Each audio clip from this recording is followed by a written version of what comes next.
बिस्मिल्लाहिर्रहमानिर्रहीम। अस्सलाम वालेकुम। शुरू अल्लाह के नाम से जो बड़ा मेहरबान नहायत रहम करने वाला है। तो आज कैरियों का मौसम है। आजकल सीज़न में बहुत अच्छी कैरियाँ मिल रही हैं, तो इससे अचार बनाएं, मुरब्बे बनाएं, तो इसका फ़ायदा उठाएं, क्योंकि ये बहुत ही कम टाइम के लिए बाज़ार में आती हैं। इसका अचार मुरब्बा वगैरह बना के पूरा साल सेव किया जा सकता है। पूरा साल हम आराम से खा सकते हैं। तो यहाँ पे मैं क्रश अचार आज बना रही हूँ। तो ले ली है मैंने 1 किलो कैरी, 1 किलो से थोड़ी ज़्यादा है। इसको मैंने पहले अच्छे से धो लिया है, फिर इसको छील के तो दोबारा पानी में डिप कर लिया है। अब मैं इसे ग्रेटर की मदद से ग्रेट कर लूँगी।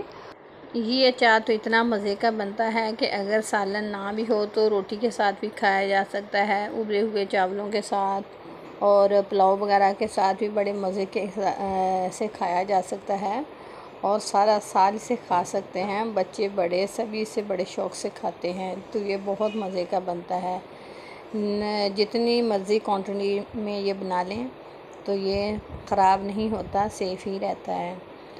तो यहाँ पे मैंने जो है कैरी थी उसको कुछ को मैंने इस तरह ग्रेटर से ग्रेट कर लिया है और कुछ को मैंने इस तरह छुरी से कर लिया है। तो आपकी मर्ज़ी है, छुरी की मदद से कर लें या ग्रेटर की मदद से कर लें। ग्रेटर की मदद से कर लेंगे तो ज़्यादा आसानी हो जाएगी, छुरी के साथ तो बहुत ही देर लगेगी। तो ये कैरी थोड़ी सी कच्ची पकी हुई निकली है, तो अब मैं इसको अलग रख लूँगी ताकि ये खाने में काम आए। कोशिश कीजिएगा जो कैरी लें वो कच्ची ही हो, उसका अचार ज़्यादा मज़े का बनेगा। तो यहाँ पे ले लिया है 1 से 1.5 कप मैंने आयल सरसों का। उसको मैंने कढ़ाई में डाल दिया है, लो आंच है, और इसमें मैंने 1 मुट्ठी लहसुन की डाल दी है। और यहाँ पे ले लिया है ज़ीरा मैंने 1 चम्मच, कलौंजी 1 चम्मच, सौंफ 1 चम्मच, और ये जो मेथरे होते हैं वो बड़े साइज़ वाले, ये भी 1 चम्मच हैं, 1 टेबल स्पून। तो ये डाल दिया है और हल्का सा इन्हें रोस्ट करेंगे। इसके बाद धनिया है जो साबुत है, वो भी मैंने 1 चम्मच ले लिया है, वो भी इसमें डाल दिया है। और इसमें कुछ मसाले डालेंगे। 1 टीस्पून लाल मिर्च पाउडर, 1 टीस्पून हल्दी, 1 टेबलस्पून नमक और 1 टेबलस्पून ही कुटी हुई लाल मिर्च। इन सब को डाल देंगे और मिक्स कर देंगे। चूल्हा बिल्कुल लो आंच पे है, दम वाली आंच पे है।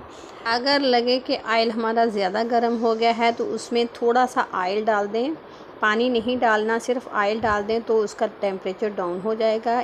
या फिर चूल्हा बंद कर दें क्योंकि हमें मसाले जलाने नहीं हैं। कुछ और मसाले ऐड करेंगे। धनिया पाउडर 1 टीस्पून, मेथी दाना 1 टीस्पून और जो है राई वो 1 टेबलस्पून। इन सब को डाल के अच्छे से मिक्स कर लेंगे।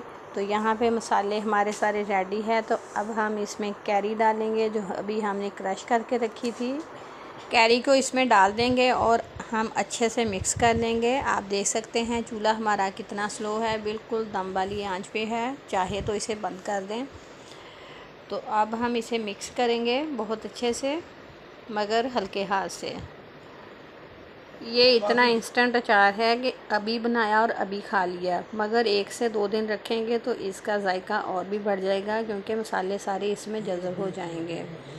आखिर में 2 टेबलस्पून सिरका डाल देंगे इसके फ्लेवर और इसकी शेल्फ़ लाइफ को बढ़ाने के लिए। तो यहाँ पे अचार हमारा रेडी हो गया है। अब मैं इसे ठंडा करने के लिए रख दूँगी। जब ये रूम टेम्परेचर पे आ जाएगा तो हम इसे वो जार में डाल देंगे। चैनल पर नए हैं तो चैनल को सब्सक्राइब करना, वीडियो को लाइक और शेयर करना मत भूलें, और कमेंट्स बॉक्स में बताएं कि आपको हमारी ये और बाकी आने वाली वीडियो कैसी लगती हैं।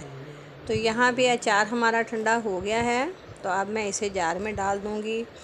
तो ये लॉन्ग लास्टिंग है, इसको फ्रिज में रख सकते हैं 6 माह तक, बाहर भी रख सकते हैं, मगर फ्रिज में रखेंगे तो इसकी शेल्फ़ लाइफ जो है जो बढ़ जाएगी। पराठे के साथ खाएं, रोटी के साथ खाएं, चावलों के साथ खाएं, जिस चीज़ के साथ मर्ज़ी खाएं तो ये बड़े ही मज़े का लगेगा।